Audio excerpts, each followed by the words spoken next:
même de l'être humain là, c'est péché. Que j'ai dit vivre le péché ou bien abattre le péché, l'homme doit pécher. Je dis pire, je n'ai pas dit l'homme peut, hein. Je dis l'homme doit pécher. Parce qu'il faut que l'homme pêche pour qu'il soit pécheur et que Jésus-Christ soit le seul saint. Amen. Et que par la sainteté de Jésus, tout pécheur qui doit être sauvé soit sauvé. Amen. Alléluia.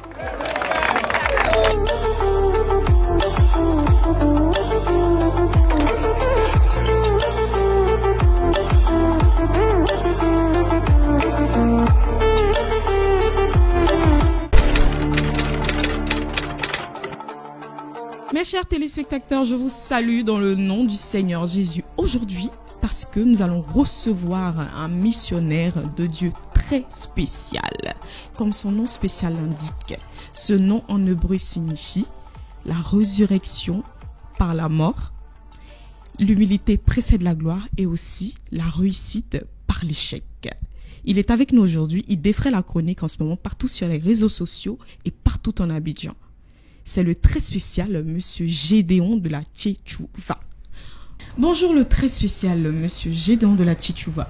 Nous sommes très heureux de vous accueillir sur le plateau de C'est ici la vérité sur Source Africa TV. Est-ce que vous allez bien? Bonjour madame, je vais très bien par la grâce du Seigneur Jésus-Christ. Et je vais très bien, je vais à merveille par celui par qui j'ai pu toutes choses. Est-ce que vous êtes content d'être avec nous aujourd'hui? Bon, je suis très content pour moi chaque jour de mon existence. Vu qu'il y a beaucoup qui ont été retranché de la terre, pour moi, chaque minute de mon existence est un miracle que Dieu opère et je suis très content tout en tout lieu. Amen. Alors, tout à l'heure, j'ai donné la signification de votre nom très spécial. Est-ce qu'on peut dire que la signification de ce nom a vraiment joué sur votre vie spirituelle? J'ai dit oui et je voulais souligner quelque chose pour ne pas que cela soit une doctrine. Si suite à une vision que mon père spirituel, l'apôtre Zobel Agoudi a eue, en me donnant ce nom, Gédéon de la Tchétchouva a triomphé de ma vie. Je crois que c'est divinement inspiré qu'il a donné ce nom. Mais faire de cette doctrine pour dire désormais que tous les noms que vous allez porter vont impacter votre vie, cela devient un danger potentiel. Mais dans mon cas, j'ai dit oui. Que ce nom continue toujours d'avoir son effet, son impact sur ma vie. D'accord. En quelle année il vous a donné ce nom? Je crois que c'est fin 2000, début 2001. Ok. C'est ainsi que vous avez commencé votre ministère? Oui. Ok. D'accord. Et à l'époque, je travaillais à ses côtés, je le servais. Aujourd'hui, beaucoup refusent d'entendre ces choses-là. Ils sont allergiques à cette réalité-là. On veut être leader sans toutefois accepter d'être au service d'un père, d'un leader, d'un aîné. Or, il faut forcément passer par là en tout moment. Dans tous les domaines, il faut forcément un maître auprès de qui on doit être initié, on doit être instruit, il faut servir ce dernier-là. Et en le servant, je crois que c'est Dieu qu'on sert. À cette époque-là, je servais mon père spirituel encore. Et c'est après son décès que, suite aux recommandations qu'il a données, que j'ai pris la direction des choses en main par la grâce du Seigneur Jésus-Christ. D'accord. Et aujourd'hui, vous êtes à quel niveau de votre vie spirituelle? Est-ce que vous êtes à la réussite? Parce qu'on a dit vous passez par l'échec avant la réussite. Aujourd'hui, est-ce que vous êtes à la réussite? Je ne cherche pas à réussir dans ce que je suis en train de faire. Mais je cherche à faire imposer et à faire entendre la vision du Seigneur. Et je crois que si la vérité du Seigneur passe, c'est ma plus grande joie. La réussite, je ne sais pas qu'est-ce que vous voulez appeler réussite, mais je ne travaille pas pour avoir un succès quelconque. Mais je crois que c'est l'exploit du Seigneur, le succès de l'œuvre de Dieu qui fait ma fierté. Et je pense que cela commence à devenir une réalité. Je parle de réussite parce que votre nom signifie la réussite après l'échec et la gloire après l'humilité. Mais ce nom, je ne l'exerce pas pour mon propre intérêt, pour ma propre gloire. Mais je travaille pour la cause du Seigneur. Et tout bon serviteur se doit de faire l'apologie de celui de qui il parle. Jésus-Christ est le président et moi je suis en quelque sorte un individu qui passe en campagne. Donc mettre ma personne derrière, et devant plutôt, pour mettre Jésus derrière, je deviendrai là de la tranche de ces faux moins, de ces ouvriers de malheur qui font croire qu'en réalité, il parle du Seigneur, mais c'est de leur propre intérêt qu'ils parlent. Donc parler de ma réussite, ça serait faire entrave à l'intérêt de Dieu. Donc je veux que nous parlions de la réussite de l'œuvre de Dieu et c'est ça le plus important. D'accord. Alors votre nom, la signification de votre nom, c'est en rapport avec le Seigneur Jésus-Christ. Effectivement. D'accord. Alors Monsieur Gédéon, aujourd'hui, vous allez nous expliquer en bref votre rencontre avec Jésus-Christ. Parler de rencontre avec Jésus-Christ, je n'aime pas trop accorder d'importance à ce que moi je suis et ce que j'aurais vécu avec le Seigneur. Parce que si je vous disais que le jour que je suis né, les anges sont venus chanter, qui est témoin de ce fait-là? Ou bien à ma naissance, il y a eu tel événement, ou bien le jour où je devais venir à la conversion, il y a eu tel son, telle vision que j'ai eue. Toutes ces choses-là pour moi, ce n'est pas ça qui permettra à celui qui est en face de moi de connaître la vérité. Mais ce qui doit être le fondement sur lequel je dois attirer l'attention de tout le monde et auquel je demande de prêter attention, c'est ce sur quoi le Seigneur va se baser pour juger chacun de nous, soit devant le tribunal de Christ, soit au jugement dernier devant le trône blanc jour. Et je veux que nous nous appuyons, nous regardons uniquement à la doctrine du Seigneur Jésus-Christ qui fait l'essentiel. Donc ma rencontre personnelle avec Jésus ne peut ni ajouter ni retrancher à la conversion. Mais les téléspectateurs aimeraient bien savoir, juste en bref, en quelques mots, comment vous avez rencontré Jésus-Christ.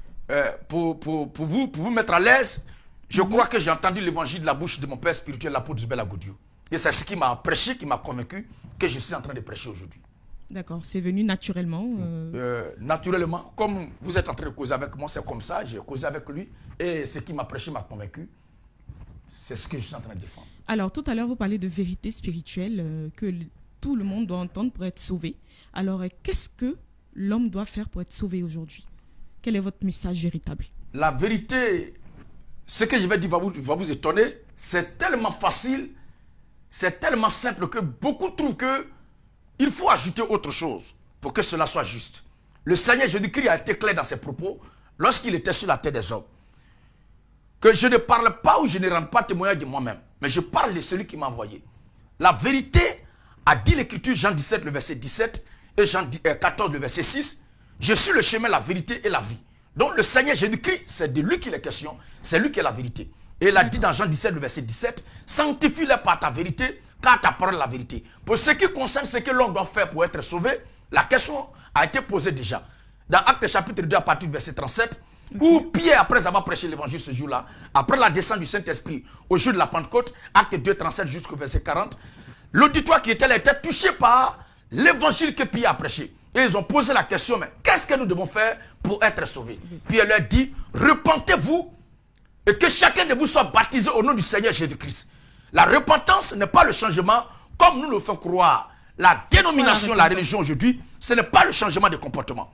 Un homme peut avoir un comportement exemplaire et ne pas être repenti. Parce que quand on lit très bien dans Acte 2, à partir du verset 7 jusqu'au verset 13, la Bible dit en ce jour à Jérusalem, il y avait des gens pieux de toutes les nations. C'est à ces gens pieux de toutes les nations-là, quand le Saint-Esprit est descendu, que l'Esprit du Seigneur par Simon Pierre interpellait en disant, repentez-vous. Ça veut dire que la repentance n'a rien à voir avec le côté humain. Mais la repentance est en rapport avec le côté spirituel. C'est le changement de foi, changement de conviction, changement de croyance, changement d'analyse, changement de prédication, changement d'attitude vis-à-vis de la personne et de la révélation de ce qu'est le Seigneur Jésus-Christ. Quand vous dites changement d'attitude, c'est qu'il y a une repentance. C'est pourquoi l'Écriture parle de la repentance. J'ai dit la repentance n'a rien à voir avec le comportement, ça n'a rien à voir avec le côté humain. Un homme peut avoir, parce qu'aujourd'hui quand on demande aux gens de se repentir, directement, les gens font appel au changement de comportement. Il y a des gens qui sont allés en prison suite à un dégât qu'ils ont commis. De la sortie de la prison, ils ont changé de conduite. Donc le changement de comportement n'est pas en rapport avec la repentance. Quand la Bible dit les hommes pieux de toutes les nations qui étaient présents, l'Écriture les appelait à se repentir. Ça veut dire qu'au-delà du comportement exemplaire qu'un individu peut avoir de la société, la repentance est toute autre chose. Et je crois qu'elle est très bien divine. Et c'est à ça que l'Écriture nous appelle. Et c'est à cela que l'Esprit du Seigneur nous appelle. Donc la repentance, en un mot, c'est le changement de conviction, changement de position au plan spirituel. Avant, je croyais qu'il y avait Dieu le Père, Dieu le Fils, Dieu le Saint-Esprit. Avant, je croyais que Jésus était un simple humain comme ça, que j'ai maltraité, j'ai persécuté. Mais aujourd'hui, je comprends qu'en réalité, au-delà du côté humain que nous voyons, Jésus-Christ est le grand Dieu des cieux manifesté en chair, en qui je dois croire pour avoir la vie éternelle. Alors, vous ne croyez pas en la Sainte Trinité? Pour moi, la Trinité n'est pas sainte. Parce que c'est à partir de l'an 312, avec l'avènement de l'Église catholique romaine, que ces doctrines monstrueuses sont introduites dans le corps de l'Église. Sinon, à l'ère primitive, il n'y avait pas 3 dieux. Il n'y avait pas 4 dieux. Il n'y avait pas de Trinité qui soit appelée sainte. C'est une conviction, une vision qui pour nous est archaïque et qui vient tout droit de Rome et de la Rome papale. Vous comprenez? Oui. La Bible dit que le Dieu que nous adorons est le Dieu des Juifs. A-t-il dit, je crois très bien, le Seigneur Jésus, dans Jean chapitre 4, le verset 24. Car le salut vient des Juifs.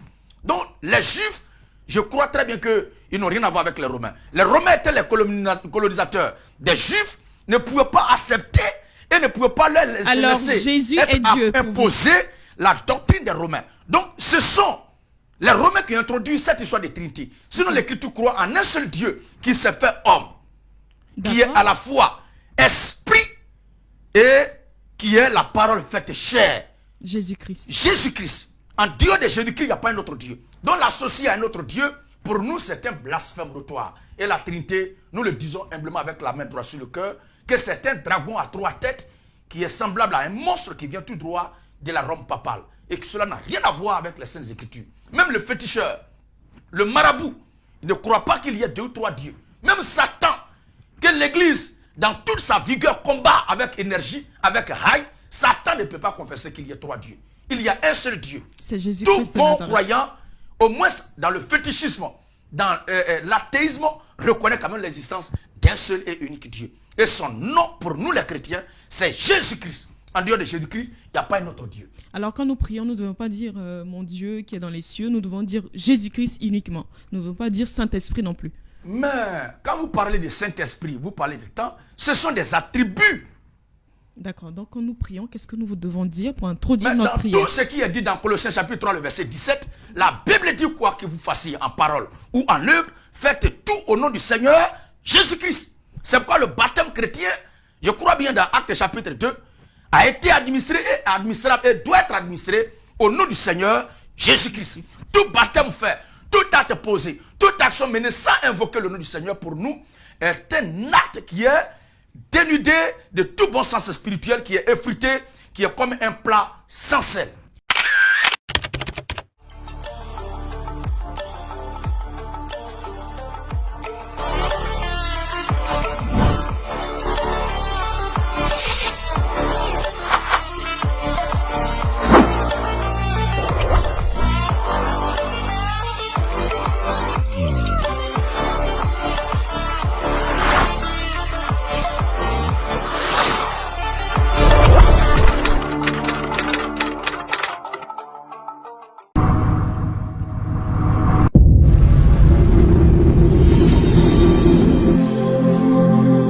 Source Africa, une chaîne pour mieux vivre.